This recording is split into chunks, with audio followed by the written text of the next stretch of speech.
Venezuela volátil. El chavismo insiste en su milagro económico, refuerza la ofensiva cambiaria y mantiene una fórmula petrolera secreta con Cuba, mientras la crisis sigue azotando al ciudadano de a pie. Doble golpe al venezolano, estigma mundial y castigo por votar. Argentina en acción. Cae célula del Tren de Aragua junto a su líder. Les contamos. ¿Qué tal, amigos? Su dosis matutina de noticias y análisis comienza ahora a través de Impacto Venezuela. Ya estamos a viernes 30 de mayo del año 2025. Soy Mildred Manrique. Comenzamos. La vicepresidenta Delcy Rodríguez volvió a pintar un país que al parecer solo existe en la propaganda oficialista. Habló de 16 trimestres consecutivos de crecimiento económico y mencionó sobre un supuesto repunte de 9,32% en lo que va de 2025. Atribuyó este milagro económico al sector petrolero y a la nueva etapa de transformación productiva rumbo al 2050. Todo esto mientras la abrumadora mayoría de los venezolanos sobrevive entre apagones, sueldos pulverizados y una industria o un sector industrial que opera al 30% de su capacidad, según expertos. Halim Naim nos cuenta más. La vicepresidenta del chavismo, Delcy Rodríguez, afirmó que el país ha experimentado 16 trimestres consecutivos de crecimiento económico, destacando un incremento del 9,32% en el primer trimestre de 2025. Este crecimiento se atribuye a sectores como el petróleo, que registró un aumento del 18,23%, y la actividad minera con un 13,45%. La gran pregunta es, ¿y qué pasa con la inflación en Venezuela si se habla de tanto crecimiento? En el año 2024, Venezuela fue el país cuyas exportaciones crecieron más en Sudamérica. Ahí está, Venezuela de primero, año 2024. De acá venimos. Cierto, estos últimos 4 años el Producto Interno Bruto ha crecido, pero de manera pírrica, incapaz de revertir el daño a la economía que ha causado el modelo socialista. Entre los años 2013, el primero de Nicolás Maduro, y el 2024, en datos del Fondo Monetario Internacional, la economía venezolana se ha contraído un 70%. En medio de la diatriba por los bajos números petroleros registrados en la Organización de Países Exportadores de Petróleo, Delcy Rodríguez habló del tema petrolero. Dice que a pesar de la revocación de las licencias a empresas transnacionales por parte del Departamento del Tesoro de Estados Unidos, los campos petroleros venezolanos, incluyendo Petroboscán, Petropiar, Petroindependencia, Petrojunín, Petrosucre, Petroquiriquire, Petroregional del Lago y Cardón 4, se mantienen en plena producción. Destacó que la producción nacional ha superado el 1.000.000 de barriles diarios gracias a los esfuerzos de trabajadores de PDVSA y el respeto con los acuerdos de socios internacionales. Ya pasó el 1.000.000 de barriles en producción y esa tendencia se mantiene y la política de crecimiento se mantiene. Precisamente el despido de los trabajadores experimentados de la industria y el irrespeto a los acuerdos internacionales se atribuye pues la razón por la declinación de la industria, que obviamente no ha podido superar el 1.000.000 de barriles día.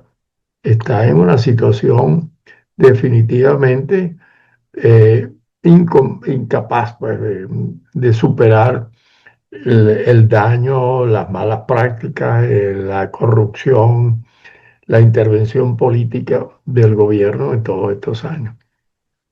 Sobre la tercera pregunta, habla sobre las importaciones productivas como bienes de capital, materias primas.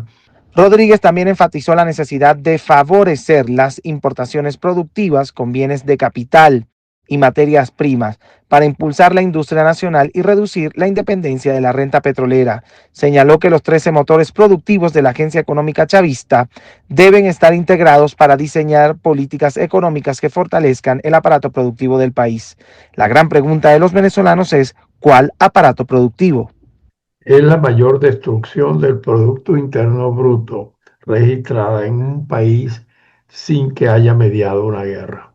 Mientras los estándares internacionales siguen dando a Venezuela como uno de los países más pobres del mundo, la vicepresidenta del chavismo informó que la recaudación tributaria entre enero y abril de 2025 creció un 12% en comparación con el mismo periodo del año anterior y que Venezuela se posiciona en el 10º lugar a nivel mundial en términos de actividad emprendedora según cifras del chavismo. ¿Tendrá esto que ver con lo bajo de los salarios venezolanos? Para Impacto Venezuela, Halim Naim. Interactuemos con la pregunta del día de Impacto Venezuela a través de todas nuestras plataformas digitales. La de hoy es la siguiente. La vicepresidenta de la República y también ministra de Hidrocarburos, Delcy Rodríguez, insiste en un crecimiento económico y una recuperación sostenida en el país en los últimos 4 años. Dijo que la producción petrolera supera el 1.000.000 de barriles diarios, sin precisar quién lo compra. Señaló que Venezuela en 2024 fue el país con mayor exportación de Sudamérica. Pero, ¿coincide la Venezuela que describe el gobierno con tu realidad diaria? Argumenta tu respuesta, los comentarios están a tu disposición. Te leemos. La administración de Nicolás Maduro, a través del Ministerio Público y la Policía Nacional Bolivariana, ha detenido a 20 personas, supuestamente operadores de Monitor Dólar. En este intento por controlar el mercado negro cambiario, resultó arrestado también Carlos Andrés Pérez Abreu, presunto administrador de la plataforma y quien deberá enfrentar los cargos de terrorismo y legitimación de capitales. Pero la gran pregunta que surge es, ¿son legales estas acciones y podrán contribuir con la estabilidad económica del país? Catherine García con los detalles.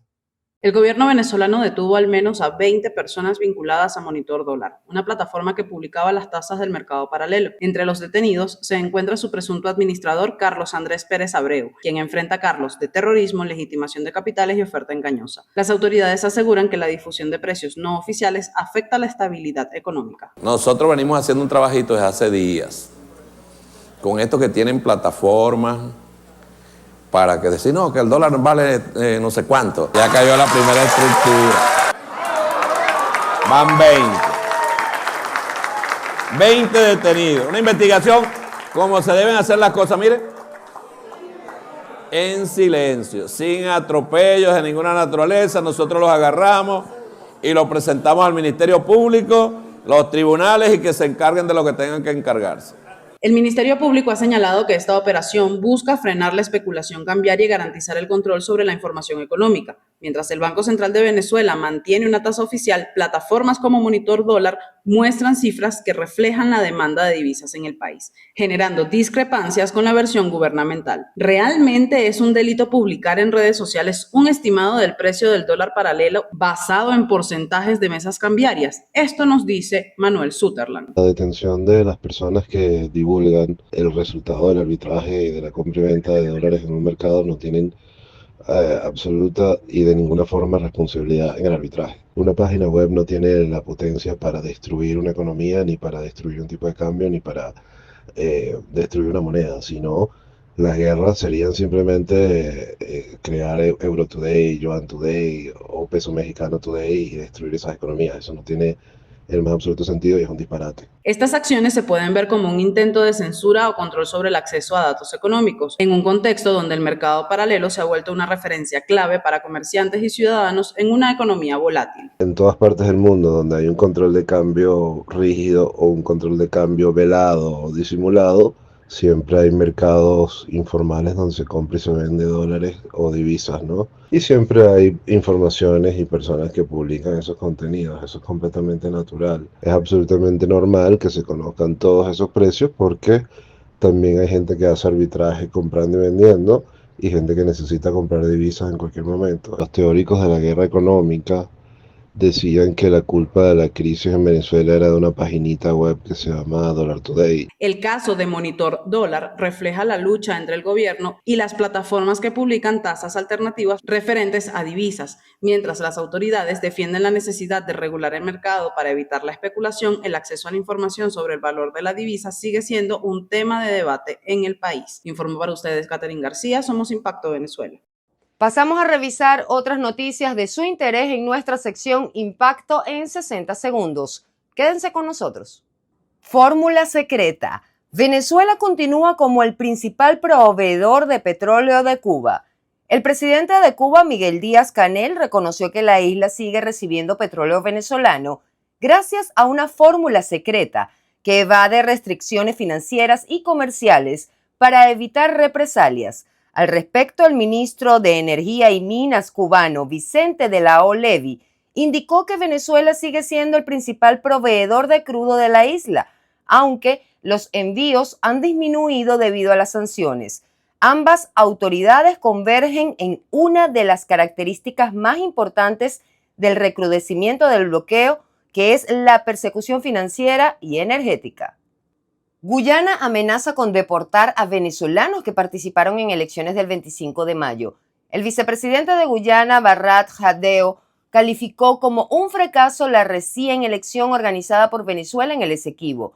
Jadeo rechazó la elección calificándola como ilegal y advirtió que cualquier venezolano residenciado en Guyana que haya participado podría ser deportado, mientras la administración de Nicolás Maduro sostiene que van a ejercer gobernabilidad en la zona. Guyana se apoya en la Corte Internacional de Justicia para ratificar los límites. En otras informaciones, el señalamiento de un insulto xenófobo en el fútbol sudamericano y las fuertes reacciones contra migrantes tras un trágico accidente en Texas exponen la dura realidad de los venezolanos fuera de sus fronteras. Miguel Navarro, jugador de Talleres, acusó a un rival de ataque verbal por su nacionalidad, mientras en Estados Unidos, 2 venezolanos fueron arrestados luego de un choque que le costó la vida a una joven cadete.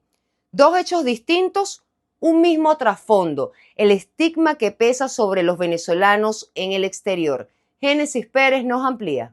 Miguel Navarro, defensor del Club Talleres de Córdoba, rompió en llanto y amenazó con abandonar el campo luego de denunciar que el paraguayo Damián Bobadilla, del Sao Paulo, lo insultó durante un partido de Copa Libertadores. La escena generó una ola de solidaridad hacia Navarro, pero también reavivó un debate regional. ¿Hasta dónde llega el prejuicio y dónde empieza la consecuencia legítima por delitos cometidos por migrantes?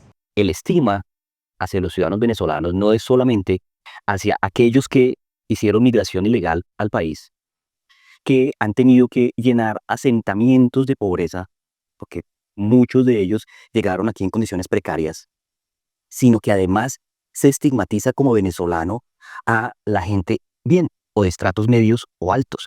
Medios venezolanos calificaron el insulto como un ataque de xenofobia y destacaron la indignación en redes sociales. Pero mientras exigen sanciones por agresiones verbales, casos de violencia protagonizados por migrantes venezolanos también alimentan la narrativa de criminalización.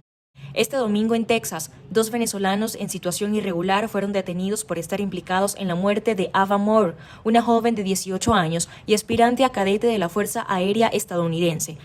Ambos fueron arrestados en Dallas y enfrentan cargos por homicidio imprudente y obstrucción a la justicia. El director de ICE en Dallas confirmó que ambos migrantes ingresaron por la frontera sur en 2023. El gobernador de Texas, Greg Abbott, aprovechó el caso para lanzar una amenaza simbólica desde su cuenta en X. Bienvenidos a Texas. Aquí tienen su pena de muerte. Aunque ninguno de los cargos corresponde legalmente a una pena capital, la declaración encendió el debate sobre el uso político del miedo y la xenofobia como herramienta de control migratorio. Las acciones continuas de xenofobia y de estigmatización resultan normalizando cognitivamente y conductualmente. Es decir, pensamos que eso es normal, natural, entonces cuando escuchamos, por ejemplo, que fue capturado un delincuente extranjero, inmediatamente vamos a pensar, es venezolano. Pero este tipo de sesgos y de situaciones los victimizan. ¿Y qué significa victimizarlos? Dañar su moral, sentirse avergonzados de dónde vienen, tener sentimientos de culpa, tener temor a veces por el hecho de decir que son venezolanos. Estos dos episodios, aunque distintos en naturaleza, convergen en un fenómeno cada vez más evidente: la percepción generalizada de que ser venezolano en el extranjero es estar bajo sospecha. Por un lado, actos de discriminación como el sufrido por Navarro revelan prejuicios profundos y normalizados, mientras que por el otro, crímenes reales cometidos por migrantes refuerzan una narrativa peligrosa que termina por salpicar a millones que cruzaron fronteras huyendo del hambre, del colapso institucional y de gobiernos autoritarios. En un operativo conjunto con Interpol y el FBI, Argentina logró desarticular una célula del temido Tren de Aragua. Esta acción, que culminó tras un año de investigación, resultó en la detención de 12 integrantes de esta megabanda criminal, incluyendo a su líder, Guillermo Boscán Bracho, alias Gigi. Veamos. Hemos concretado la totalidad de 17 allanamientos y hemos concretado la totalidad de 12 detenciones. 12 detenciones que estaban íntimamente ligadas a una organización criminal que teníamos asentada en el país y vinculada íntimamente con la organización criminal Tren de Aragua. Su principal cabecilla, el señor Boscán Bracho, alias Gigi. Gigi es uno de los 12 delincuentes más buscados en Venezuela. Esta persona hoy por hoy se encuentra detenido por el Servicio Penitenciario Federal de Ezeiza y es considerado un peligroso delincuente. Se le endilga acá el lavado de activos. Esta gente producía el ingreso de divisas mediante un método Hawala al país.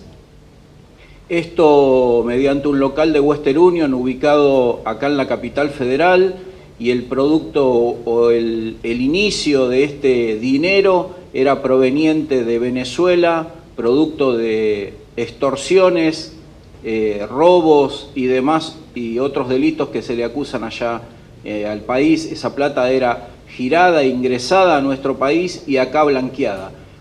Antes de finalizar esta emisión matutina, hacemos un llamado a las autoridades del país para que liberen a nuestra compañera Nácari Mena Ramos y a su esposo Yanni González. Informar no es delito.